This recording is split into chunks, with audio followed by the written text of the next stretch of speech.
ఆంధ్ర ప్రజల చెవుల్లో పూలు పెట్టారంటూ పెద్ద ఎత్తున సోషల్ మీడియాలో కానీ వార్తల్లో కానీ వెబ్సైట్లో కానీ వార్తలు వస్తున్నాయి. ప్రధానంగా రాష్ట్ర ప్రభుత్వం లులు రెండు కూడా చెవిలో పూలు పెట్టాయి. ఇక్కడేమో ఉచితంగా ఆల్మోస్ట్ ఉచితంగా ల్యాండ్స్ తీసుకుంటున్నటువంటి లులు గ్రూపు అహ్మదాబాద్లో 519 కోట్లకు కొనుగోలు చేసి ఆల్ టైమ్ రికార్డు అని కూడా గర్వంగా ప్రకటించుకుందట. రియల్టర్లు ప్రకటించారట. సబర్మతి సబ్ రిజిస్ట్రార్ కార్యాలయంలో రిజిస్ట్రేషన్ ప్రక్రియ పూర్తయింది. స్టాంప్ డ్యూటీ రూపంలో గుజరాత్ ప్రభుత్వానికి 31 కోట్ల ఆదాయం వచ్చింది.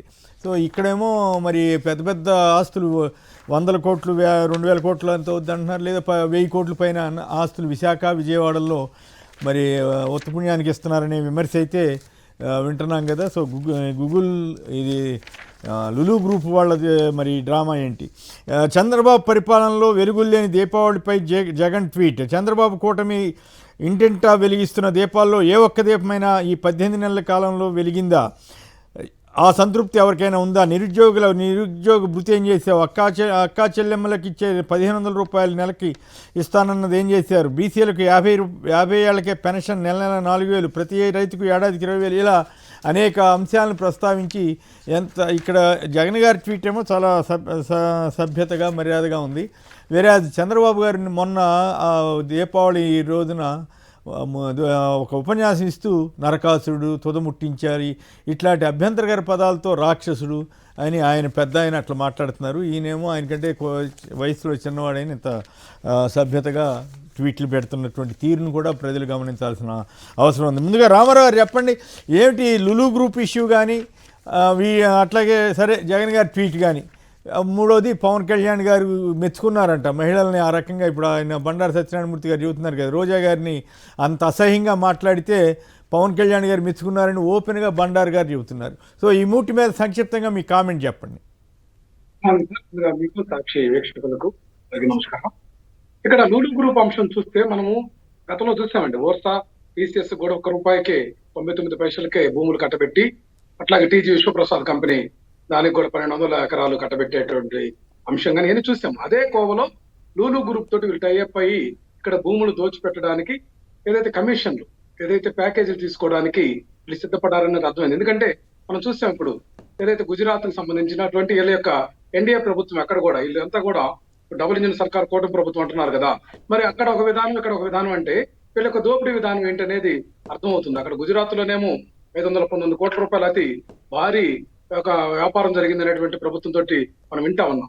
మరి ఇటువంటి దోపిడీ విధానం మన రాష్ట్రంలో ఎప్పుడు ఇది ఒక చంద్రబాబు నాయుడు గారికి అలవాటుగా మారింది. ఇది ఆయన చేసేటటువంటి ఇన్సైడ్ ట్రేడింగ్ అనే దానికి ఉదాహరణ. మరి మనం చూస్తా ఉన్నాం, బండారు సత్యనారాయణ మూర్తి గారు మాడుగుల ఎమ్మెల్యేగా ఉన్నారు. ఆయన ఎన్నికలకు ముందు రోజా గారి మీద చాలా అసభ్యంగా, చాలా ఏదైతే సిగ్గుపడేటటువంటి విధంగా ఆయన వ్యాఖ్యలు ఉన్నాయి.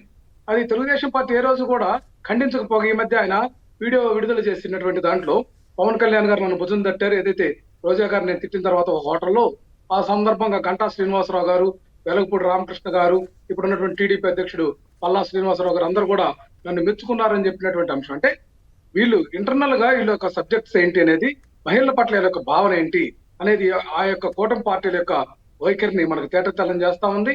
ఈ అంశంలో మనం ఖచ్చితంగా మహిళగా ఉన్నటువంటి రోజా గారి మీద చేసినటువంటి వ్యాఖ్యలకు తెలుగుదేశం పార్టీ కానీ ఖచ్చితంగా ఈ రోజు కూడా క్షమాపణ చెప్పినటువంటి అంశం ఉంది. ఒక ఎమ్మెల్యేగా ఉన్నటువంటి వ్యక్తి ఈ రోజు ఆ విధంగా మాట్లాడుతున్నారంటే వీళ్ళ యొక్క భావన ఏందో మనకు తెలుసు. అయితే ఇక్కడ ఒక అంశం అండి, మనకు ఈ రోజు జగన్మోహన్ రెడ్డి గారు చేసినటువంటి ట్వీట్ అంశం తీసుకుంటే ఖచ్చితంగా ఈ రాష్ట్రంలో గతంలో వైఎస్ జగన్మోహన్ రెడ్డి గారి ప్రభుత్వంలో పేద ప్రజలు డీబీటీ పద్ధతి ద్వారా నెల ఏదైతే పథకాలు ప్రకటించారో 30 పథకాలకు సంబంధించి ఎటువంటి లంచగొండితనం లేకుండా, ఎటువంటి డీవియేషన్ లేకుండా ట్రాన్స్పరెంట్ మెథడ్లో క్రిస్టల్ క్లియర్ గా వాళ్ళ అకౌంట్లకి జమ అయినటువంటి మాట వాస్తవం. ఇది ప్రజలందరూ చర్చించుకున్నారు. ఈ రోజు మోసపూరితమైనటువంటి హామీలు ఇచ్చినటువంటి చంద్రబాబు గారు చాలా హామీలను అమలు చేయలేదు. రైతాంగానికి సంబంధించి ఇప్పటి వరకు కేవలం 5,000 రూపాయలు మాత్రమే జమ చేశారు 2 సంవత్సరాలు కాదు. అంటే వీళ్ళు ఇస్తామన్నటువంటి ఏటా 20,000 చొప్పున తీసుకుంటే ఇప్పటికి 40,000 జమ చేయాల్సి ఉండగా 5,000 మాత్రమే జమ చేశారు. అది కూడా అరకొరగా చేశారు. అట్లాగే సిలిండర్లు, మహిళలకు గ్యాస్ సిలిండర్లు ఇస్తామన్నటువంటి ఈ యొక్క హామీ కూడా చూస్తే సంవత్సరానికి 3 సిలిండర్లు ఇస్తామని ఈ రోజుకి 6 సిలిండర్లు ఇవ్వాల్సింది కేవలం 1 సిలిండరు అది అరకొరగా ఇచ్చినటువంటి పరిస్థితి ఉంది. అదే అమ్మఒడి పథకం కూడా మనం చూసాం, ఏదైతే 15,000 చొప్పున ఇస్తామని చెప్పి దాన్ని కూడా తగ్గించి 13,000 ఇచ్చేసి దాంట్లో కూడా కోత విధించి అది కూడా అరకొరగా ఇచ్చినటువంటి అంశం కూడా మనం చూస్తా ఉన్నాం. ఇట్లా అన్ని బస్సుల్లో ప్రయాణం కూడా చాలా నిబంధనలు పెట్టి ఈ రోజు ఉచిత ప్రయాణం అని చెప్పి మహిళలను మోసం చేసినటువంటి పరిస్థితి. ప్రజల్లో సంతృప్తి లేదంటారు. ఎగ్గొట్టిన పథకాలు చూస్తే నిరుద్యోగ భృతి అని చెప్పేసి ప్రతి నెల 3,000 ఇస్తామని చెప్పి నిరుద్యోగులందరికీ ఆశ పెట్టారు. వాళ్ళకి ఇప్పటికి 18 నెలలకు గానీ 54,000 రూపాయలు ఈ సర్కార్ బకాయిగా ఉంది. అది ఎప్పుడు చెల్లిస్తారో అర్థం కాలేదనేటువంటి అంశం అయితే మహిళలకైతే 50 సంవత్సరాల లోపు ఉన్నటువంటి మహిళలందరూ కూడా 60 సంవత్సరాల లోపు ఉన్నటువంటి మహిళలందరూ కూడా 1500 చొప్పున ఇస్తామని చెప్పి అది మోసం చేశారు. అట్లాగే బీసీలకు 50 సంవత్సరాలు నిండినటువంటి ప్రతి ఒక్కరికి పెన్షన్ ఇస్తామని మోసం చేశారు. అన్ని మోసాలే కదా సార్. అది ఈరోజు గుర్తు చేస్తూ మన నాయకుడు జగన్మోహన్ రెడ్డి గారు ట్వీట్ చేసినటువంటి సందర్భం ఉంది సార్. రైట్. ఏదేమైనా పవన్ కళ్యాణ్ గారు ఆ రకంగా మెచ్చుకోవడం, తోటి నటి మీద ఆ రకమైనటువంటి అసభ్యకరమైన వ్యాఖ్యలు చేస్తే ఆయన్ని భుజం తట్టి మెచ్చుకున్నారంటే మరి ఒకవైపు ఏమో మహిళల జోలికి వస్తే తోలు తీస్తాం అది చేస్తాం అంటున్నారు, ఇంకోవైపు ఏమో ఇంటర్నల్గా మీరు చెప్పినట్లుగా అంత దారుణం. అలాగే లులు గ్రూప్ది మరీ అన్యాయంగా ఉంది. ఇక్కడేమో ఉత్తపుణ్యానికి తీసుకోవడం ఏంటి, అక్కడ 541 కూడా అంటే పెట్టగలిగిన వాళ్లే కానీ అంటే చంద్రబాబు గారి ప్రభుత్వం ఉత్తపుణ్యానికి ఇచ్చేసింది అన్నట్లుగానే ఇప్పుడు అర్థమవుతుంది కదా. దీన్ని బట్టి నిజంగానే ఆంధ్రప్రదేశ్ ప్రజలు పిచ్చోళ్ళుగా వాళ్ళు ట్రీట్ చేస్తున్నారా లేకపోతే అమాయకులు అనుకుంటున్నారో ఏంటో మరి కాలమే నిర్ణయించాలి. ఇక్కడ అంశం సార్, చంద్రబాబు నాయుడు అనుకో యూరోప్ లో హోటల్స్ రంగంలో మరలా పెట్టుబడులు పెడుతున్నటువంటి పరిస్థితి ఉంది సార్. ఇదంతా కూడా లూలు లాంటివి కానీ, టీసీఎస్ కానీ, లేకుంటే వర్షా లాంటి ఈ యొక్క డబ్బులన్నిటిని కూడా ఇతర దేశాల్లో బదలాయించి అక్కడ మరలా ఇల్లు వ్యాపార మనం సరే మీరు రాజకీయంగా ఆరోపణలు చేయొచ్చు కానీ బట్ ఇది బేసిక్ ఇష్యూ ఏంటంటే లులు గ్రూప్కి చాలా ఎంతో లీజ్ పేరు మీద ఆల్మోస్ట్ ఫ్రీగా ఇచ్చారనేటువంటి విమర్శ అయితే వస్తుందిగా. ఫ్రీగా కాకపోతే తక్కువ ధర. కానీ అక్కడ మరి అంత వేలంపాట పెట్టి గవర్నమెంట్ ల్యాండ్ని వేలంపాటలో కొనుక్కోవడం ఏంటి, ఇక్కడ గవర్నమెంట్ ఫ్రీగా ఇవ్వటం ఏంటి, అది కూడా మాల్కి ఇవ్వటం అంటే విచిత్రంగా ఉంది. అనేక మాల్స్ ఉన్నాయి, ఏ మాల్స్ కన్నా ఇచ్చారా? ఇవ్వలేదు కదా. మరి లులుకే ఎందుకు ఇస్తున్నారనేదే చర్చనీయాంశం. మరి ఆ లులు గ్రూప్ అక్కడ గుజరాత్లో ఎందుకు పే చేస్తూ ఉంది, ఇక్కడేమో ఫ్రీగా ఎట్లా తీసుకుంటుందో. మిగతా వీడియోలు చూడటానికి ముందు ఇది ఆసక్తికరమైన విషయం. రాజకీయ నాయకులు అబద్ధాలు ఆడకుండా ఉండగలుగుతారా? రేవంత్ రెడ్డి గారు చాలా చక్కగా చెప్పారు. నిజంగా అట్లా ఉంటే కూడా అభినందించవచ్చు. రియాజ్ గారు చెప్పండి, ఏమిటి రేవంత్ రెడ్డి గారు అసలు అబద్ధాలు ఆడరా? కేసీఆర్ గారు నిన్న ప్రధానంగా గ్రూప్ 2 అభ్యర్థులకి నియామక పత్రాలు ఇచ్చే క్రమంలో వారు కొన్ని వ్యాఖ్యానాలు చేశారు. అవి కొన్ని విలువలకు సంబంధించిన వ్యాఖ్యానం. బేసికల్ గా మనం రాజకీయాల్లో విలువను మనం ప్రతిష్ఠించాల్సిన అవసరం సందర్భం ఉంది. అందుకే నేను కూడా అభినందించా కదా. అబద్ధాలు ఆడకపోవడం అంటే గొప్ప విషయం అవుతుంది కదా. మీరు చాలా సీనియర్ జర్నలిస్టు. రాజకీయ నాయకులు ఈ మధ్య కాలంలో చాలా కాలం నుంచి కేవలం రాజకీయాలు ప్రత్యర్థుల మీద ఆరోపణల వరకే పరిమితమైన నేపథ్యంలో ఒక విలువను ప్రతిపాదించాడు. అంటే బాధ్యతాయుతమైన పదవులు, పదాన్ని కూడా యూజ్ చేశాం. బాధ్యతాయుతమైన పదవుల్లో ఉన్న వాళ్ళు మాట్లాడుతున్నప్పుడు తన విలువ ఉంటుంది. అబద్ధాలు మాట్లాడినప్పుడు ఈ రోజు కాకుండా రేపైనా కూడా అబద్ధం బయటపడినప్పుడు ఆ ఉన్న జీవితంలో ఏదైతే విలువను కొన్ని దశాబ్దాల తరబడి ఆపాదించుకున్నారో విలువ సుప్ర కూలిపోతుంది మా కళ్ళ ముందరనే. మరి విలువలతో కూడుకుని రాజకీయాలు చేయాలి, అబద్ధాలు ఆడే ప్రయత్నం చేయొద్దు. నేను దానికి కట్టుబడి ఉండే ప్రయత్నం చేస్తాను. నేను ముఖ్యమంత్రి అయిన తర్వాత అట్లాంటి విషయాలు ఏమైనా ఉన్నప్పుడు మీరు దాన్ని ప్రస్తావించే అవకాశం ఉంటుందని చెప్పాను. ఒక ప్రభుత్వ అధికారులకు దశాదిశ నిర్దేశిస్తున్న క్రమంలో ముఖ్యమంత్రిగా వాళ్ళకు ఒక ఫిలాసఫీ చెప్పాడు, ఒక తత్వం చెప్పాడు. ఇట్లా ఉంటే బాగుంటుంది, ఇట్లా ఉండే ప్రయత్నం చేయండి అని చెప్పాడు. సందర్భం అనేది ప్రభుత్వ అధికారులు గ్రూప్ 2 ఉద్యోగులు రేపు ఫ్యూచర్ లో గ్రూప్ 1 ఉద్యోగులు మారబోతా ఉన్నారు. వాళ్ళ ఐఏఎస్ ఆఫీసర్లు కూడా రిటైర్ అయ్యే టైంలో వాళ్ళు అవుతారు కాబట్టి వాళ్ళకి దశాదిశ నిర్దేశం చేసే క్రమంలో ఒక రాజకీయ విలువను ఆయన ప్రతిపాదించారు. ఆ విలువను మనం అందరం ఆస్వాదించాలి కదా. రాజకీయ విషయాలకు సంబంధించిన ఇష్యూస్ కాదు అది.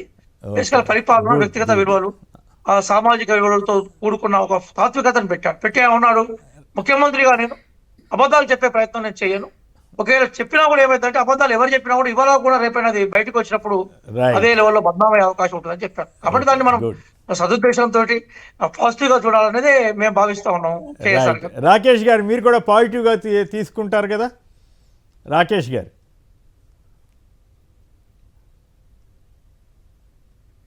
మ్యూట్లో ఉన్నారు. రాకేష్ మిత్రమా మీరు మ్యూట్లో ఉన్నారు sir. Good morning sir. Good morning. ఇప్పుడు చూశారు కదా రేవంత్ రెడ్డి గారి వీడియో. మీరు కూడా అబద్ధాలు ఆడకుండా ఉండగలిగితే బాగుంటుంది కదా.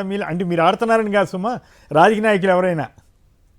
Sir good morning sir. Kommineni Srinivasarao గారు, అదేవిధంగా రియాజ్ గారికి, సాక్షి టీవీ ప్రేక్షకులకందరికీ దివాళీ శుభాకాంక్షలు sir. Sir first of all రాజకీయాల్లో మాటల గురించి మనం మాట్లాడుకున్నప్పుడు ఎస్పెషల్ గా మనం గౌరవ ముఖ్యమంత్రి గారి గురించి మాట్లాడుకోవాలన్నప్పుడు ఇంతకుముందు మీరు ఏదైతే ఆంధ్రప్రదేశ్ లో ప్లే చేసినటువంటి వాటిని ఒక 2-3 మచ్చుకు చెప్తాను సార్. నెంబర్ 1, ఏదైతే మహాలక్ష్మి స్కీమ్ అని చెప్పేసి 2,500 ఇస్తా అని చెప్పేసి ఇప్పటికీ 55,000 రూపాయలు ప్రతి మహిళకు బకాయి పడ్డటువంటి రాష్ట్రం సార్ మా రాష్ట్రం. అదే విధంగా వృద్ధులందరికీ కూడా 2,000 ఉన్న పెన్షన్ 4,000 చేస్తా అని చెప్పేసి ప్రతి వృద్ధులకు 44,000 రూపాయలు. అట్లా కాదు మీరు చెప్పేది ఒక పార్టీ పరంగా వాగ్దానాలు చేయటం, వాగ్దాన భంగం చేయటం. కానీ ఆయన చెప్పేది ఏంటి, ఇప్పుడు రియాజ్ గారు చెప్పినట్లుగా అధికారులకు దిశానిర్దేశం చేశారు. ప్రైవేట్ సంభాషణలో నేను చెప్తుంటాను అబద్ధాలు ఆడొద్దు, అబద్ధాలు ఆడకూడదు అని. మంచిదే కదా, దాన్ని స్వాగతించాలి కదా సార్. అయితే అదే విషయంలో ముఖ్యమంత్రి గారు ఒక మాట చెప్పారు సార్. నేను ఒక్క తప్పు చేయమంటే అధికారులు 3 తప్పులు చేస్తున్నారు, నా తప్పుతో కలిపి 4 తప్పులు చేస్తున్నారు అని చెప్పేసి ప్రకటించారు సార్. అది కూడా ఉందా? అది కూడా ఉంది సార్. విజువల్ మీ దగ్గర కావాలంటే ప్లే చేయండి. 2, ఇప్పుడు ఒక చర్చ జరుగుతున్నప్పుడు సార్ మనం ఒక సైంటిఫిక్ గా పోతున్నాం కాబట్టి నేనేమంటున్నా అంటే రియాజ్ గారు ఒక అద్భుతమైన మాట చెప్పారు. ఫ్యూచర్ కాబోయేటువంటి ఆఫీసర్లందరినీ ఐఏఎస్లు ఐపీఎస్లు అవుతారు, వీళ్ళందరికీ దిశానిర్దేశం చేసేటప్పుడు ముఖ్యమంత్రి గారు ఈ మాట చెప్పారన్నారు సార్. నేను ఒక్కటే అడుగుతున్నాను సార్ మీ ద్వారా, 1:50 ఇంటర్వ్యూకి పిలిస్తే దాంట్లో ఒక 3,400 మంది కొత్తగా ఎట్లా యాడ్ అయ్యారు నాకు అర్థం కాలేదు సార్.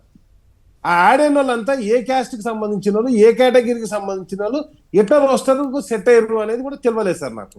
ఎందుకంటే నేను పబ్లిక్ సర్వీస్ కమిషన్ 4 సార్లు ఇంటర్వ్యూ అటెండ్ అయ్యాను సార్. ఒకసారి సెలెక్ట్ అయిన గెస్టెడ్ ఆఫీసర్గా పనిచేసిన. మేము ప్రతిసారి మా రోస్టర్ ఎత్తుకుంటాం ఉమ్మడి ఆంధ్రప్రదేశ్లో సార్, నేను తెలంగాణలో కూడా కాదు. ఎందుకంటే ఇక్కడ 95%.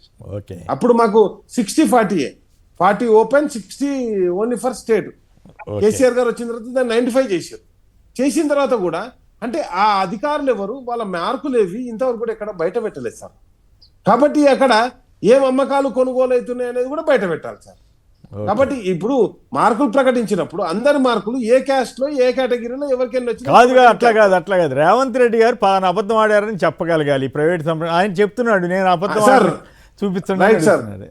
నేను ఒక్కటే అడుగుతున్నా మీ ద్వారా విజ్ఞప్తి ఏంటంటే, ఈయన కావచ్చు ఈయన గురువు గారు కావచ్చు, ఒక నిజం చెప్పింది ఏదైనా నిజాన్ని చెప్పండి సార్, మాకు ఒక్క నిజం చెప్పండి సార్. నేనేమంటున్నా అంటే సార్ ఇద్దరు అంతే కదా సార్. ఇప్పుడు నేను అందుకే బాకీ కార్డు పట్టుకొని చదువుతున్నా సార్. ఇదేంటంటే కాంగ్రెస్ బాకీ కార్డు వికలాంగులకు కావచ్చు, వికలాంగులకు 5 అవన్నీ అబద్ధాల కింద మీరు డీల్ చేస్తారనమాట. అంతే కదా సార్. ఆయన సార్ ఇప్పుడు నిజం చెప్పింది ఏంటి సార్, నేనేమంటున్నా అంటే ఒక నిజం చెప్పారు అని చెప్పేసి చెప్పమని చెప్పండి సార్. ఒకటి స్పష్టంగా నేను ఏమంటున్నానంటే మొత్తం అబద్ధాల పునాదుల మీద ఈ రాష్ట్రాన్ని నడిపిస్తారు సార్. ఎంత దిగజారిన సిచ్యువేషన్కి వెళ్ళిపోయిందంటే ఈ రాష్ట్రం, కనీసం 1వ తారీఖు నాడు జీతాలు ఇవ్వలేని పరిస్థితి సార్. 1వ తారీఖు పక్కన పెట్టండి, అది వేరే అంశం, అది మళ్ళీ మనం మాట్లాడుకుందాం. ఇప్పుడు ఆయన రాజకీయాలు ఆయన అబద్ధాలు ఆడొద్దని సలహా ఇవ్వటం మంచిదే కదా. అంతవరకు అయితే అబద్ధాల పునాదులు నిలబడారు కదా. లేదు సార్, సలహాలు ఇవ్వచ్చు కానీ ఆయన అబద్ధం చేయొచ్చు అంటారు. నేను అంటలేదు మంచిదే కదా అంటున్నాను.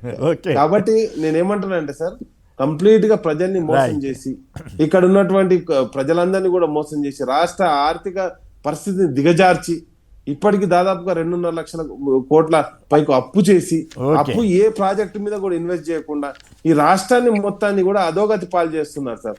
అండ్ నెక్స్ట్ వచ్చేసి నిజంగా నాకు ఒక గమ్మత్ అనిపించింది సార్. మీరు ఇంతకుముందు నాకు విజువల్ ప్లే చేస్తుంటే గూగుల్ డేటా సెంటర్ తోటి రాష్ట్ర ఆర్థిక పరిస్థితి ఏం మారుతుందో ఆంధ్రప్రదేశ్ లో కూడా నాకు అర్థం కాలేదు సార్. డేటా సెంటర్ తో నేను టెక్నాలజీ సర్వీసెస్ చైర్మన్ చేశాను.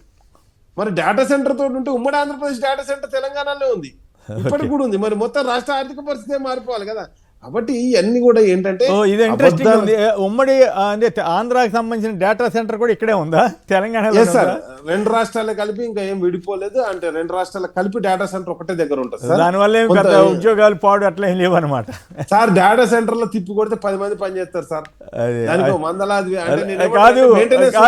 మీరు ఆ ప్రస్తావన తెచ్చారు కాబట్టి చెబుతున్నా. మొదటేమో SIPB state investment promotion board మీటింగ్లోనేమో 200 ఉద్యోగాలు వస్తాయని అఫీషియల్గానే చెప్పారు. అది Yes, sir. ఎక్కడైతే బూమ్రాంగ్ అయ్యేసరికి 1,85,000 ఉద్యోగాలు వస్తాయని మంత్రి లోకేష్ Sir, గారికి వాళ్ళందరూ మాట్లాడి అందరూ ఆశ్చర్యపోతున్నారు 200 ఎక్కడ 2 లక్షల ఉద్యోగాలు ఎక్కడ అని. అయితే Sir, మీకు ఒకటే మాట ఈనాడు చెప్తాను, sir. ఆంధ్రజ్యోతి ఇటువంటి తెలుగుదేశం తెలుగుదేశం వాళ్ళకంటే కూడా ఎక్కువగా వాళ్ళ అబద్ధాలు ప్రచారం చేస్తున్నారు. ఏం చేద్దాం కాదు సార్, ఇప్పుడు నేను ఏమంటున్నా అంటే బ్యాంకు పెద్ద బ్యాంకు పెడితే డేటా సెంటర్ అంటే బ్యాంక్ సార్, అంతే. డేటా బ్యాంకులో ఎంతమంది పని చేస్తారు సార్? అవును.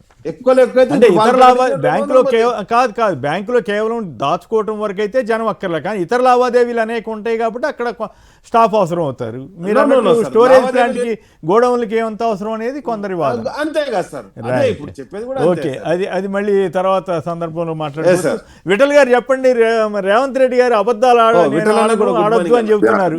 మంచి పాయింటే కదా, ఆయన చెప్పిన సలహాతోటి మీరు ఏకీపిస్తారా? రాజకీయ నాయకులు Sir, అబద్ధాలు ఆడకుండా ఉండగలడమే గొప్ప విషయం కదా.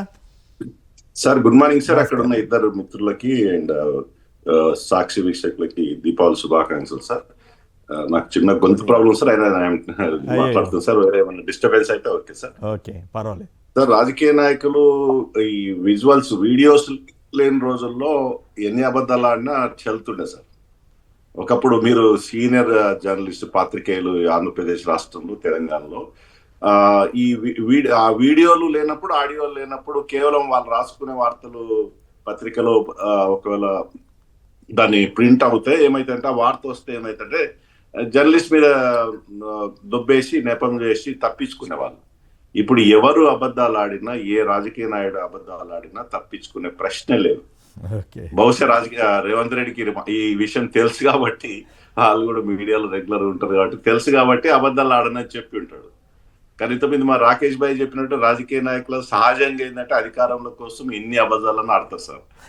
అధికారంకి వచ్చిన తర్వాత అవి వాళ్ళకి వాస్తవాలు, నేను ఇట్లా అనుకోలేదు, ఇట్లా లేదు కదా, నేను ఇట్లా అనుకోలేదు, ఇవన్నీ మాటలు మార్చే అంటే ఆయన ఉద్దేశంలో బహుశా వ్యక్తిగతంగా నేను ఆడను, పార్టీ పరంగా అంటే సరే అవి చేస్తామని చెప్తూ. ఇప్పుడు వ్యక్తిగతంగా పార్టీ ఉండదు కదా సార్. ఇప్పుడు ఉన్నతమైనటువంటి స్థానంలో ఉన్నప్పుడు అధ్యక్షుడైనా రాష్ట్ర ముఖ్యమంత్రి అయినా ఎవరైనా మాట అంటే మాటకు కట్టుబడి ఉండాలని ప్రజలు కోరుకుంటారు. తప్పించుకుంటే దానికి కావాల్సిన శిక్ష కూడా ప్రజలు వేసుకుంటారు సార్. ఇది సహజం.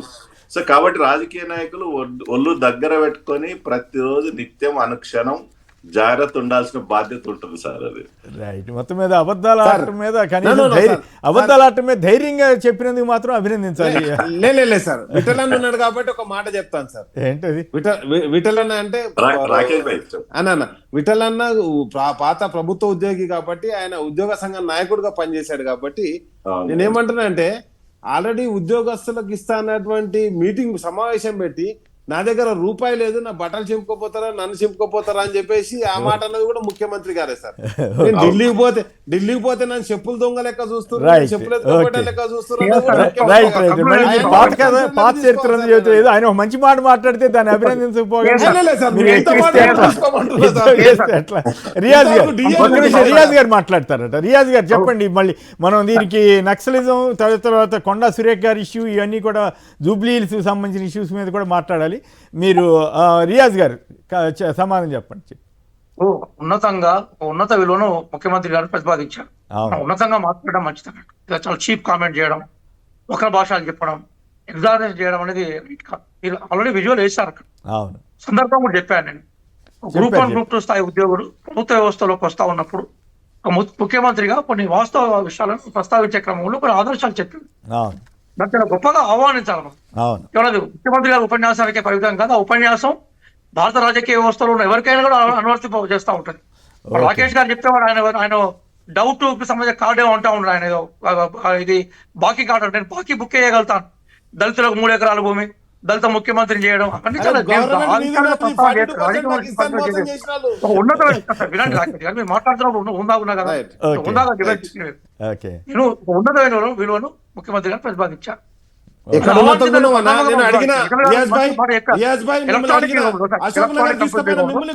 మాట్లాడే ప్రతి కూడా రికార్డ్ అవుతుంది. మాట్లాడే ప్రతి కూడా రికార్డ్ అవుతున్నప్పుడు రికార్డ్ అయినా కూడా నేను అనలేదనడం అనేది భయంకరంగా ఉంటుంది. కాబట్టి బేసికల్ గా రకరకాల మారుతున్న పరిస్థితుల ప్రకారం మన అబద్ధాన్ని ఒకవేళ మనం చెప్పినా కూడా అది రేపు అబద్ధం తేలిన తర్వాత మన జీవితంలో మనం ఏదైతే గొప్ప ఉన్నతమైన జీవితాన్ని గడిపామో దాన్ని మొత్తం డ్యామేజ్ అయిన విషయం కూడా చెప్పుకుంటూ వచ్చాడు.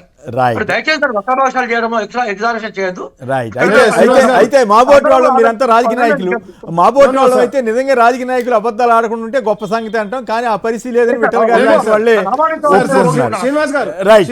ఓకే, మరో అంశంలోకి వెళ్దాం. మీ ద్వారా ఓపెన్ ఛాలెంజ్ సార్, మీ ద్వారా రియాజ్ గారికి ప్రస్తుతం గౌరవం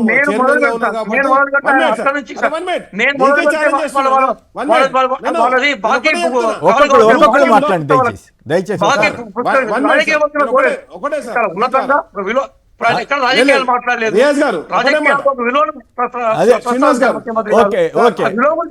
రాకేష్ గారు కంప్లీట్ చేయండి. రియాజ్ గారు మీరు చెప్పింది పద్ధతిగానే ఉంది. రియాజ్ గారు మీరు చెప్పింది పద్ధతిగానే ఉంది, దాంట్లో అనుమానమే లేదు. రియాజ్ గారు మీరు పద్ధతిగానే చెప్పారు, దాంట్లో అనుమానం లేదు. ఫైనల్ గా కంప్లీట్ చేయండి రియాజ్, మన రాకేష్ గారు. సార్ మీ ద్వారా నేను ఈ రోజు ఓపెన్ ఛాలెంజ్ చేస్తున్నాను సార్. నేను మాజీ కార్పొరేషన్ చైర్మన్, రియాజ్ భాయ్ ప్రజెంట్ కార్పొరేషన్ చైర్మన్, ప్రభుత్వంలో ఉన్నాడు. విటనల్ పాత పబ్లిక్ సర్వీస్ కమిషన్, ఇంతకుముందు మాజీ public service commission member sir. నేను మీ ద్వారా ఛాలెంజ్ చేస్తున్నా ఏంటంటే, నేను ఒకటే అడుగుతున్నా ఈరోజు, గ్రూప్ 1 లో 1:50 కాకుండా మిగతా వచ్చిన అది వేరే చర్చ, అది వేరే చర్చ. దానికి అబద్ధాలకి రాహుల్ గాంధీ దానికి రైట్ ఓకే. ఇక మిగిలిన వీడియోలు చూద్దాం. రైట్ ఓకే, ఆగండి దయచేసి. రైట్ ఓకే, మిగతా వీడియోలు చూద్దాం. కుట్రలు కుతంత్రాలను చేసే వాళ్ళను తిప్పికొట్టాలి.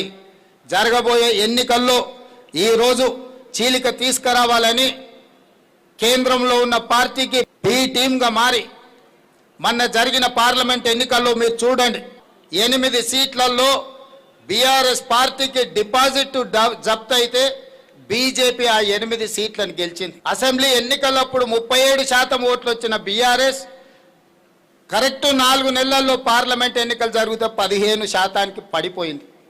22% బీఆర్ఎస్ ఓట్లు ఎక్కడికి మాయమైన, ఎవరికి చేరినాయో మీరు అంచనా వేయండి. ఎవరి మధ్యలో అవగాహన ఉన్నది, ఎవరిని ఎవరు బలపరుస్తున్నారు. ఇవాళ జూబ్లీ హిల్స్లో కూడా అదే తతంగాన్ని ఈరోజు కొనసాగించాలనే కుట్ర జరుగుతుంది. చీకటి ఒప్పందాలు ఉన్నాయి. ఇవాళ రిజర్వేషన్లు పొంచకపోవడానికి, ఈరోజు పేదలకు సహాయం అందించకపోవడానికి ఈరోజు వాళ్ళే కారణం.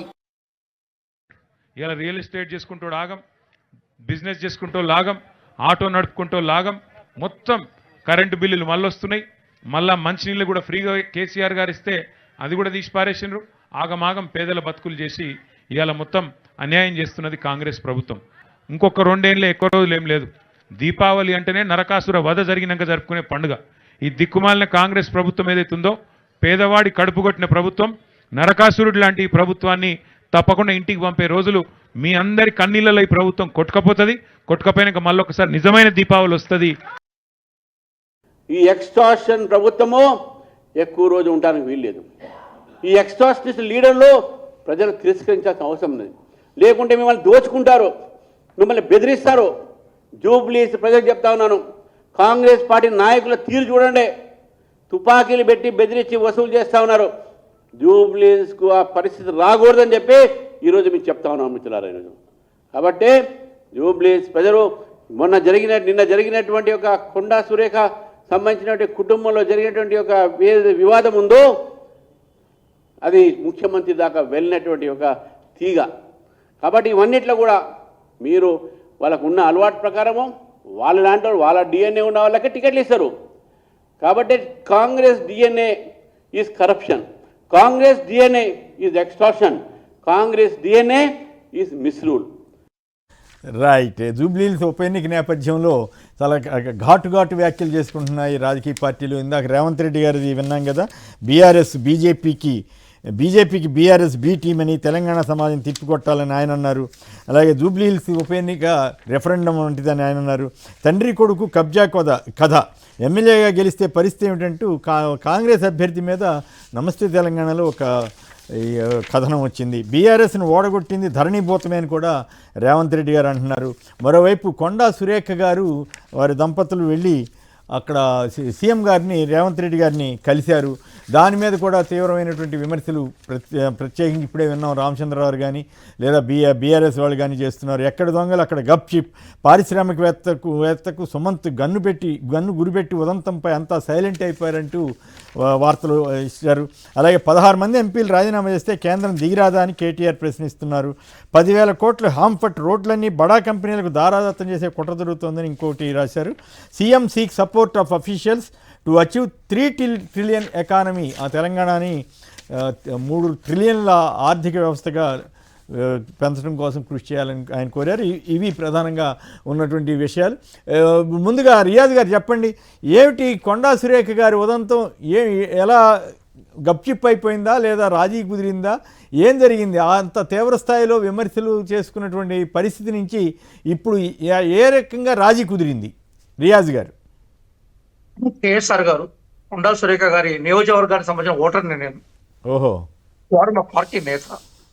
వారు ఎక్కడ కూడా ప్రభుత్వానికి వ్యతిరేకంగానో పార్టీ వ్యతిరేకంగా మాట్లాడిన సందర్భాల్లో ఒక ఉదాంతాన్ని ఎక్కడో జరిగిన ఒక ఉదాంతం, దానికి సంబంధించిన ఇష్యూస్ కూడా ఆల్రెడీ ఓపెన్ గా పార్టీకి సంబంధించిన మా నాయకుడు మహేష్ కుమార్ గౌడ్ గారు వివరించారు.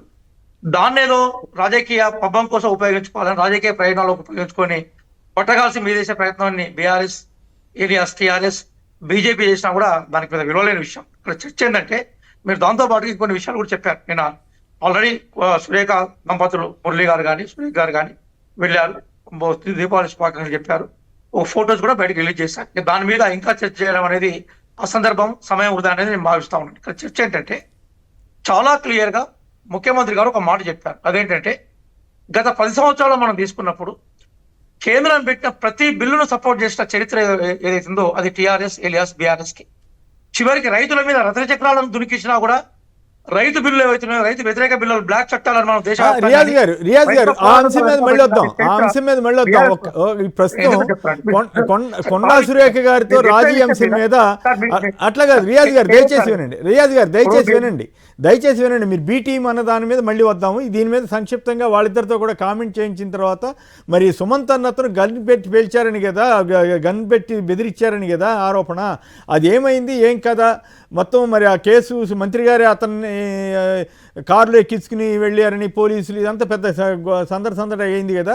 ఇప్పుడు ఏ ప్రాతిపదికన రాజీ కుదిరింది ఏంటి అనేది కూడా చర్చనీయాంశం అవుతుంది, మీరు వద్దన్న కూడా. బట్ దాని మీద మిగతా వాళ్ళు కూడా మాట్లాడిన తర్వాత మళ్ళీ మీరు రిప్లై ఇద్దరు. కానీ విఠల్ గారు ఒక్కటే కోర్టు మీద లేని ఈకలం పీకే ప్రయత్నం చేస్తే దానివల్ల ప్రయోజనం ఉంటుంది సార్. ఓకే, మీరు మీ అభిప్రాయం చెప్పారు కదా, అది కోడిగుడ్డ అనండి ఏకనండి ఏదనండి, నాకేం అభ్యంతరం లేదు. మీరు చెప్పారు, మీ వాదన మీరు చెప్పినప్పుడు మిగతా వాళ్ళు కూడా చెప్పిన తర్వాత మళ్ళీ దయచేసి మీరు ఓకే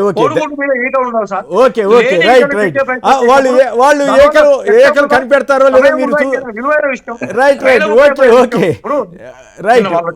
మీరు చెప్పారు కదా, అందుకే మీకు అవకాశం ఇచ్చాను ఫస్ట్. లేని విషయం చర్చించడం అనేది అసందర్భం అనేది. ఓకే రైట్, మీ అభిప్రాయం నేను గౌరవిస్తాను, తప్పేం కాదు. మరి మిగతా వాళ్ళు నిజంగా ఏకలు ఉన్నాయా లేకపోతే ఇంకేమన్నా ఉన్నాయా చెప్తారు కదా, వాళ్ళ అభిప్రాయం చెప్పిన తర్వాత మళ్ళీ కావాలంటే మీరు రియాక్ట్ అవుతారు. కానీ ఇది చాలా ఇంట్రెస్టింగ్ విషయం కదా. జనరల్గా కాంగ్రెస్ లో ఉండే ఒక రకమైనటువంటి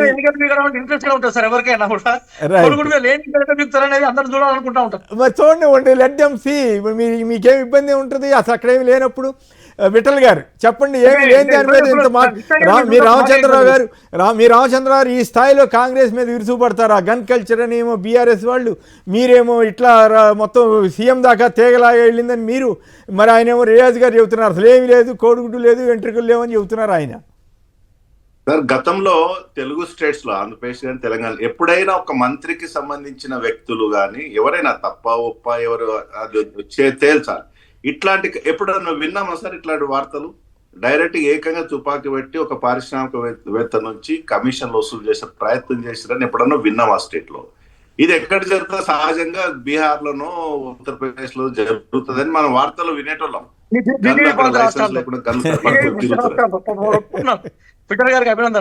ఒక మాట సార్, రియాజ్ భాయ్ లెట్ మీ కంప్లీట్. బాధ్యత ప్రభుత్వం పైన ఉందా లేదా సార్? అది జరిగిందా లేదా? ఎవరైనా అరెస్ట్ చేశారా? బెదిరింపులకు పాల్పడ్డారా? ఏకంగా మంత్రి గారి ఇంటి మీదకి పోలీసు పోయారు సార్. ఆమె మంత్రి గారి డాక్టర్ వచ్చి బయట మాట్లాడారు, ఇది రేవంత్ రెడ్డి చేయించిండని ఉల్టా ముఖ్యమంత్రి గారి మీదనే మాట్లాడారు. మరి దీనిపైన ఏం జరిగింది, ఏం జరగలేదు, ఎందుకు అట్లా అయిందని ప్రజలకు చెప్పాల్సిన అవసరం లేదు. అంటే అసలేమి లేదంటున్నారు కదా రియాజ్ గారు, అసలేమి లేదు, అంత సర్దుకుపోయింది, ఏముంది ఇప్పుడు ఏముంది, చర్చ అవసరం లేదంటున్నారు కదా. మరి అట్లా అప్పుడు పోలీసు వాళ్ళు ఎందుకు పోయారు సార్ మంత్రి ఇంటికి అర్ధరాత్రి? పోలీసు వాళ్ళు ఎందుకు పోయినరు? వాళ్ళ మంత్రి గారి డాక్టర్ బయటకు వచ్చి డైరెక్ట్ ఏకంగా తీవ్రమైనటువంటి ఆరోపణలు ఎందుకు చేసింది? ఆరోపణలు ఇప్పుడు ఏమైనాయి, ఎక్కడ పోయినాయి? కమిషన్లు వసూలు చేసి కమిషన్లు ఏమన్నా అడ్జస్ట్మెంట్ చేసుకున్నారా? అందుకని బయటికి రాలేదా ఇష్యూ? ఇవన్నీ కూడా ప్రజల్లో, ఇది ప్రజల ప్రభుత్వం కదా సార్. ఇప్పుడు ప్రైవేట్ ఇష్యూస్ కాదు, ప్రైవేట్ ఇష్యూ అయినా చట్ట వ్యతిరేకంగా చర్యలు ఉండాలి. ఇది ప్రభుత్వానికి సంబంధించిన కీలకమైన బాధ్యతాయుత వ్యక్తులే ఇట్లా ఉంటే రేపు సమాజానికి ఏం సమాధానం చెప్తాం సార్? ప్రజలు ఎట్లా ఉండాలని కోరుకుంటాం మనం? ఇది నిజంగా ఈ ప్రభుత్వం పైన తీవ్ర మచ్చ. ఇది గతంలో నార్త్ స్టేట్ లో నార్త్ ఇండియాలో జరుగుతున్నటువంటి కల్చర్ వల్ల తెలంగాణలో ఇది డెవలప్ అవుతుంది. ఇది అభివృద్ధికి కానీ ప్రజలకు కానీ లా అండ్ ఆర్డర్ ఇష్యూ దేనికి మంచిది కాదు. గతంలోనేమో బీఆర్ఎస్ ప్రభుత్వం మంత్రులకు అపాయింట్మెంట్ ఇవ్వలేదు, గేట్ దగ్గర ఆపినారని మంత్రులు ఏలనగా చూసారని ఒకటి. ఇప్పుడు ఇవాళ ఏకంగా మంత్రి ఇంటికే పోలీసులు పోయిందని ఆ మంత్రి డాక్టరే బయటకు వచ్చి మాట్లాడిందని ఈ విషయం నడుస్తున్న సందర్భంలో ప్రజలు ఎట్లా అర్థం చేసుకుంటారు సార్? ప్రభుత్వం పైన వీళ్ళపైన గౌరవం ఉంటుంది సార్ ప్రజాప్రతినిధుల పైన. రైట్, రేపు ఎట్లా ఓట్లాడని పోతారు? ఓకే రాకేష్ గారు. సార్ ఫస్ట్ ఆఫ్ ఆల్ ఏదైతే ఇంతకుముందు రియాజ్ గారు చెప్పినట్టుగా ఒకటి నెంబర్ 1, ఈరోజు ఈ రాష్ట్రానికి హోంశాఖ మంత్రి గౌరవ ముఖ్యమంత్రి గారే ఉన్నారు. ఒక బీసీ మహిళా మంత్రి ఇంటి మీదికి హోంశాఖ మంత్రికి సంబంధం లేకుండా టాస్క్ ఫోర్స్ పోలీసులు ఏ విధంగా పోయారు, ఆ విజువల్స్ కూడా మన దగ్గర ఉన్నాయి. నెంబర్ 1.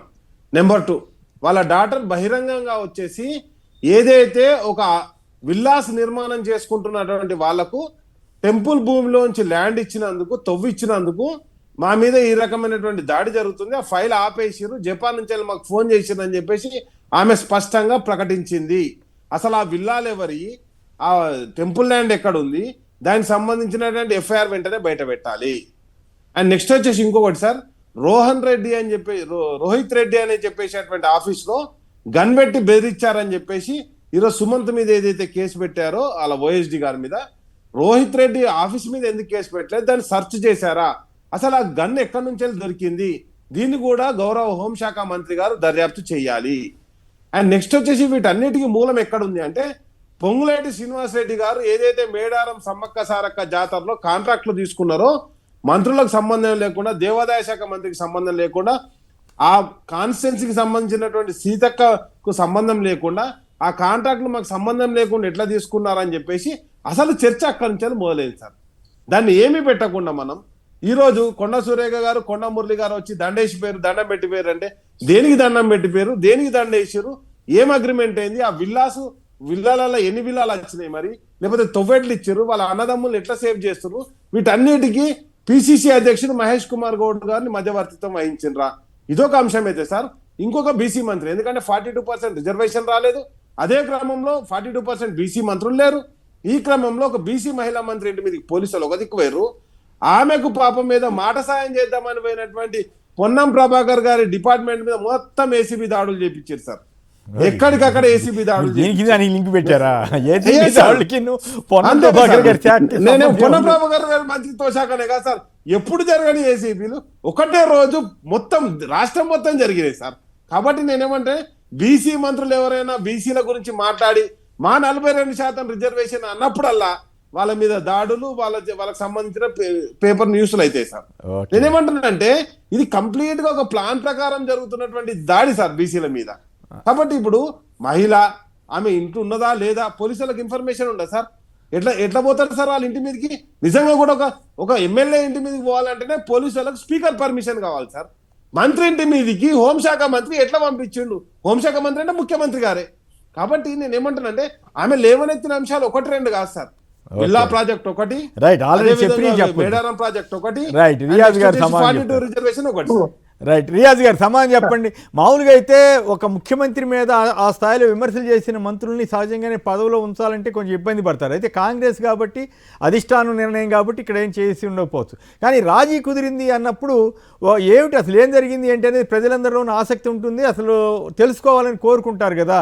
ఇందాక గౌరవ ముఖ్యమంత్రి గారు అన్నట్లుగా అబద్ధాలు ఆడకూడదు అనేటువంటి సంప్రదాయం ఎట్లయితే ఉంటుందో అట్లాగే ఒక ఇష్యూ జరిగినప్పుడు దాంట్లో ఉన్న వాస్తవాలు ఏమిటో చెప్పి దానికి అనుగుణంగా ఏం చర్యలు తీసుకున్నారో కూడా చెప్పడం అనేది కనీస సంప్రదాయంగా ఉండాలి. కానీ ఉండట్లేదంటే వేరే విషయం.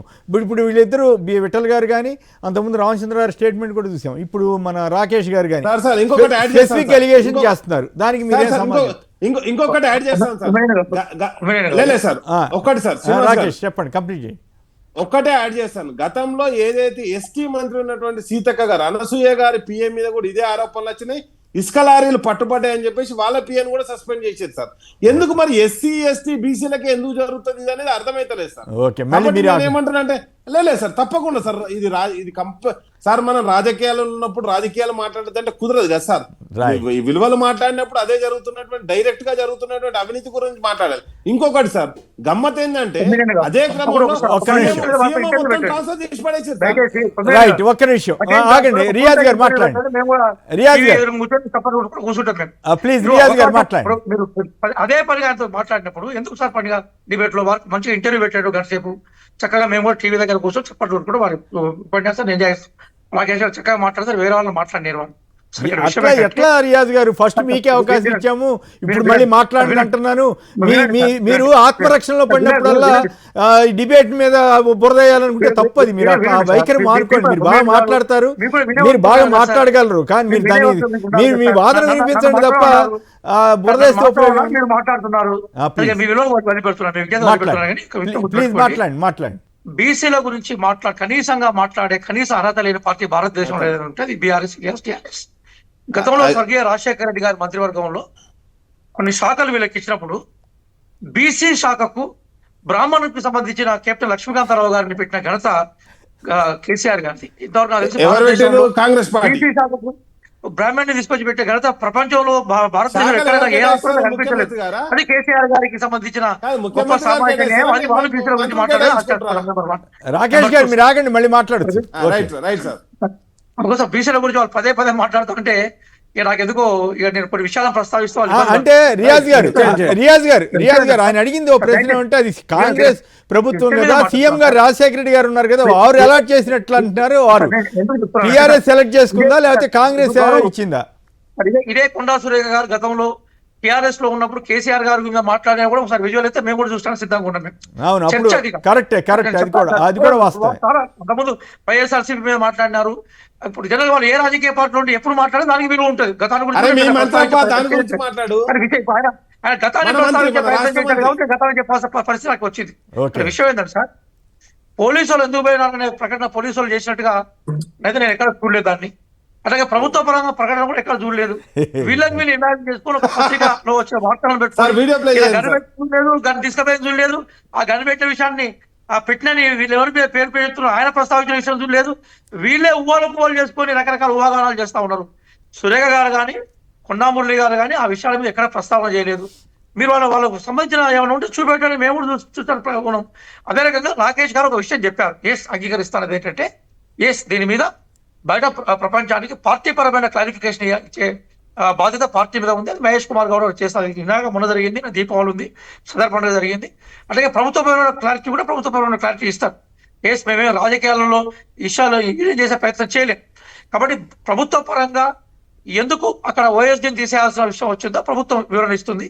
ఇక నినాగా మొన్న జరిగిన సంఘటన పార్టీ పరంగా ఎందుకు బేసికల్ గా మేము మా వైఖరిలో ఉంటుందన్న విషయాన్ని మహేష్ కుమార్ గౌడ్ గారు చెప్తారు.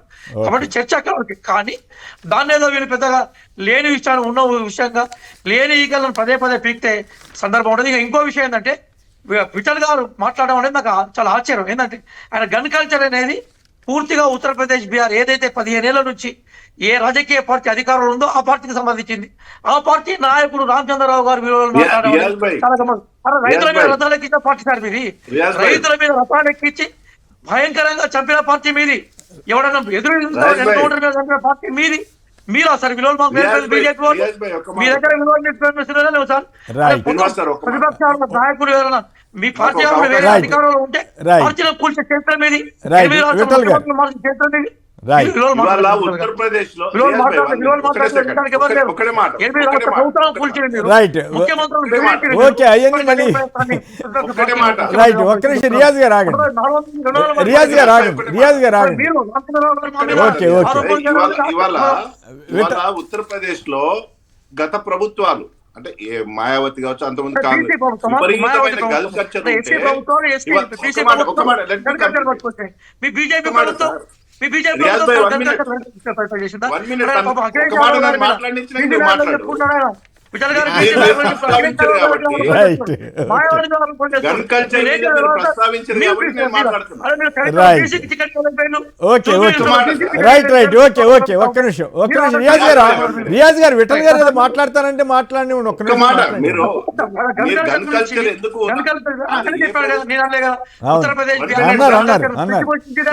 రైట్, ఒక్క నిమిషం ఆగండి, మరి ఆగండి.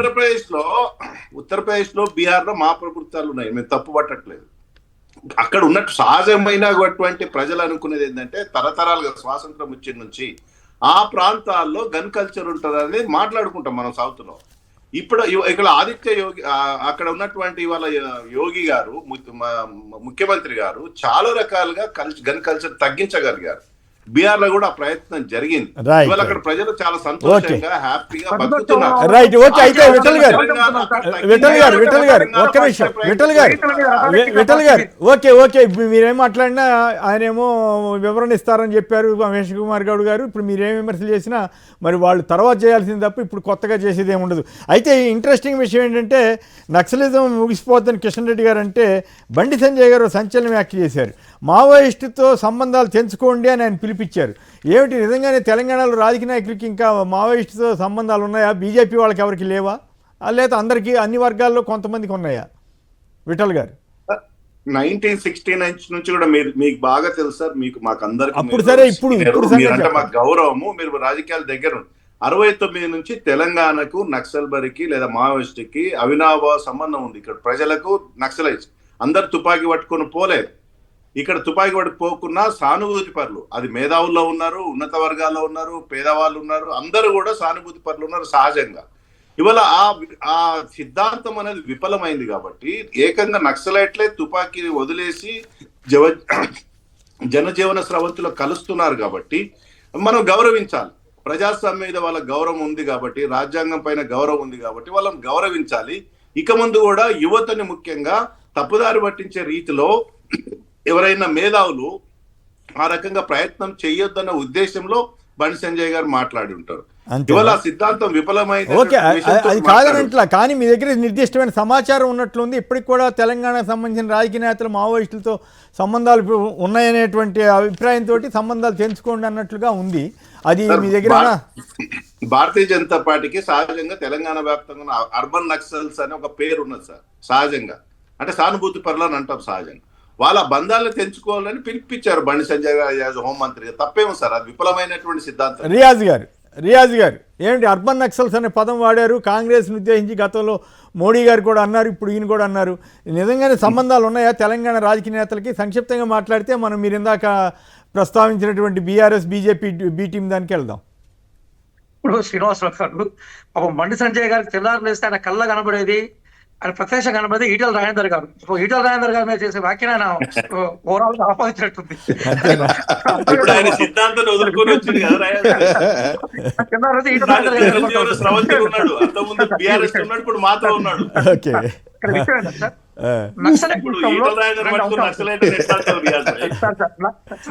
నక్సలైట్ల విషయంలో అంశాలు ఉంటాయి సార్.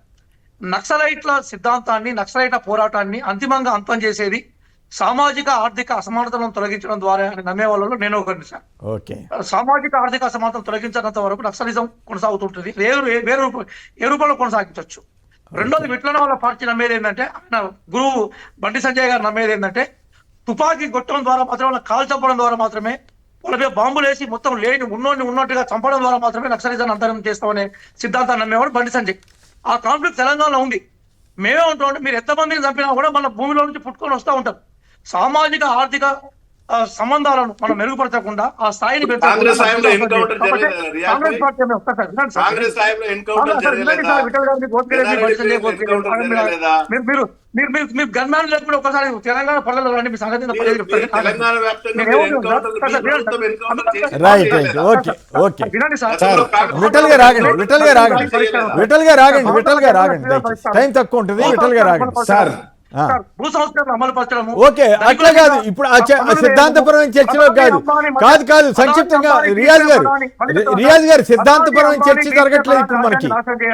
ఓకే ఓకే, ఇప్పుడు ఛత్తీస్గఢ్ లో చిదంబరం గారు ఉన్నప్పుడు కూడా యుద్ధం జరిగింది, అది వేరే విషయం. కాదు కాదు కాదు, సిద్ధాంతపరమైన చర్చ కాదు.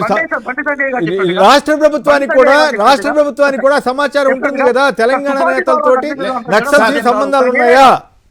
సార్ సార్ నేను చెప్తున్నాను సార్, నేనేమంటున్నాను సార్, ఇప్పుడు నక్సలైట్ ఉద్యమానికి సార్ ఈ రోజు భారతదేశంలో ఒక్క విషయం సార్ భారతదేశంలో దాదాపుగా అగ్రగామిగా ఉండే సార్ ఒక 25 మంది ప్రధాన నాయకుల్లో 19 మంది తెలంగాణ నుంచి వచ్చినామండి.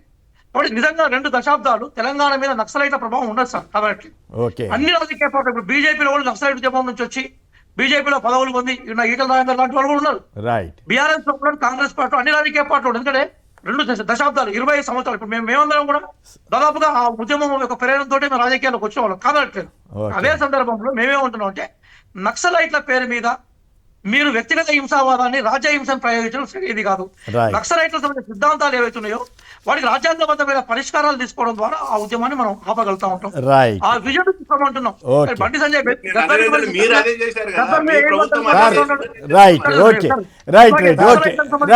బాగా మాట్లాడారు, రియాజ్ గారు చక్కగా మాట్లాడారు, బాగానే ఉంది మీరు చెప్పింది.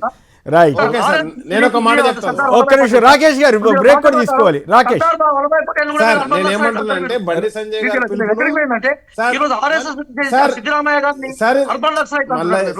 రాహుల్ గాంధీ శ్రీనివాస్ గారు రియాజ్ గారు ఆగండి, రియాజ్ గారు ఆగండి. చెప్పాలి మాకు. Right okay okay right right okay, time తక్కువ ఉంటుంది. రైట్ రాకేష్ గారు సంక్షిప్తంగా ఒక మాటలు చెప్పండి, బ్రేక్ తీసుకోవాలి. సార్ నేను ఏమంటున్నా అంటే ఏదైతే బండి సంజయ్ గారు పిలుపునిచ్చింది, కిషన్ రెడ్డి గారేమో అంతమైంది అన్నారు, బండి సంజయ్ గారేమో అర్బన్ నక్సలైట్లతో సంబంధాలు వదిలిపెట్టుకోమన్నారు. బండి సంజయ్ గారు చెప్పింది, కేంద్ర మంత్రి గారు చెప్పిన మాట ఏంటంటే నక్సలైట్లతో సంబంధాలు వదిలిపెట్టుకోండి, అదాని అంబానీతో సంబంధాలు కలుపుకోండి. ఎందుకంటే ఇప్పుడు నక్సలైట్లను మొత్తం కాదు, అక్కడ కర్రగుట్టలు అన్నిటి కూడా ఈరోజు అదాని కంపెనీకి హ్యాండ్ ఓవర్ చేయాలి. 1,00,000 ఎకరాలను హ్యాండ్ ఓవర్ చేయాలి సార్, అక్కడ మైనింగ్ జరపాలి. కాబట్టి దాన్ని వెంటనే బీజేపీ పార్టీ ఈ రోజు ఆల్రెడీ అదాని అంబానీ కంపెనీలకు హ్యాండ్ ఓవర్ చేసింది. భారతదేశంలో ఉన్న ప్రజల మీద దాడి చేసి, భారతీయుల మీద దాడి చేసి సిద్ధాంతాన్ని అడ్డం అది కాదు కదా ఇష్యూ, దాని మీద మళ్ళీ వేరే చర్చ పెట్టుకోవాలి. ఇప్పుడు ఈ తెలంగాణ లీడర్లకి సంబంధాలు ఉన్నాయా అంటే ఈటల రాజేంద్ర గారి పేరు ప్రస్తావన తీసుకోవాలి. ఏ రోజు కూడా ఏమంటున్నామంటే కాదు, అదాని అడిగి వదిలిపెట్టినా మీ రాష్ట్రాలలో ఎక్కడ చేస్తలేడు ఆయన పని, క్యాన్సల్ చేయండి, ఆయన బ్యాన్ చేయండి. ఎవరు ఇప్పుడు ఆయన కూడా ఎక్కడ పెడతారు? Right right okay right okay okay right. బీజేపీకి బీఆర్ఎస్ బి టీం అవుతుందా? బీజేపీకి బీఆర్ఎస్ బి టీం అంటున్నారు. 21 ఏళ్లకే అసెంబ్లీ ఎన్నికల్లో పోటీ చేసే అవకాశం రావాలని రేవంత్ రెడ్డి గారు అంటున్నారు. సో ఈ జూబ్లీహిల్స్ ఉప ఎన్నికల నేపథ్యంలో ఈ వ్యాఖ్యల మీద వీటి మీద మీ స్పందన తెలియజేయండి రాకేష్ గారు. ఫస్ట్ ఆఫ్ ఆల్ ఈరోజు కేంద్రానికి బీజేపీకి అమ్ముడు పోయినటువంటి ముఖ్యమంత్రి రేవంత్ రెడ్డి గారు సిబిఐ, ఈడీ, ఐటీ అనేటి కాంగ్రెస్ బీజేపీ జేబు సంస్థలను ప్రకటించిన రాహుల్ గాంధీ గారు కావచ్చు, లేకపోతే రేవంత్ రెడ్డి గారు కావచ్చు, ఈరోజు 3 ఎంక్వైరీలు చేసి కాళేశ్వరం ప్రాజెక్టులో దాంట్లో వీళ్ళు ఏది కూడా అవినీతిని అంటే వీళ్ళు దొరకబట్టేది ఉంటే వీళ్ళకి అంత శాతగానే వాళ్ళ సార్ పోయి సిబిఐకి ఎందుకు సరెండర్ అయ్యారు? బీజేపీ పార్టీ చెప్పింది కాబట్టి రేవంత్ రెడ్డి పోయి సరెండర్ అయ్యిండు. ఈరోజు నేను ఒకటే అంటున్నా, Congress party BJP party 2 separate కాదు, 2 కూడా దేశంలో ఉన్నటువంటి ప్రాంతీయ పార్టీలన్నింటినీ ఖతం చేయడానికి కంకణం కట్టుకొని దేశం మొత్తం తిరుగుతున్నాయి. అయితే నువ్వు ఉండాలి లేకపోతే నేను ఉండాలి, కానీ ప్రాంతీయ పార్టీలు ఉండొద్దని చెప్పేసి ఆ కుట్రలో భాగంగానే ఈరోజు కంప్లీట్ సిబిఐకి అమ్ముడు పోయినటువంటి ముఖ్యమంత్రి ఎవరన్నా ఉన్నారంటే రేవంత్ రెడ్డి. కాబట్టి ఈరోజు ఈ రాష్ట్రంలో బీజేపీ కాంగ్రెస్ కలిసి పాలన కొనసాగిస్తున్నాయి. గతంలో మనం చూసాం బడే బాయ్ చోటే బాయ్ బంధం ఎట్లుంటుందో మనకు తెలుసు. కాబట్టి నిరంతరం కూడా బంధం కొనసాగుతుంది. ఆ కొనసాగడంలో భాగంగానే ఇప్పుడు హెరాల్డ్ పత్రిక కేసు ఉన్నది సార్, 12 సంవత్సరాలు అవుతుంది. కేంద్రంలో బీజేపీ ఉన్నది కదా సార్, వాళ్ళ మీద కేసు పెట్టారు కాంగ్రెస్ వాళ్ళ మీద. మరి ఎందుకు ఒక్కరిని లోపలెత్తలేరు, ఒక్క ఎవిడెన్స్ దొరుకుతలేదు? 12 సంవత్సరాల నుంచి దొరుకుతలేదు సార్. కాబట్టి అదంతా కూడా ఒక స్ట్రాటజీ ప్లే నడిపిస్తున్నారు కాంగ్రెస్ బీజేపీ రెండు కలిసి కూడా. దేశ జూబ్లీహిల్స్ లో మీరు దేశవ్యాప్తం చెప్తున్నారు, జూబ్లీహిల్స్ లో కుమ్మక్కయ్యి కుట్ర చేస్తున్నారంట కదా కాంగ్రెస్ ని దెబ్బతీయటానికి.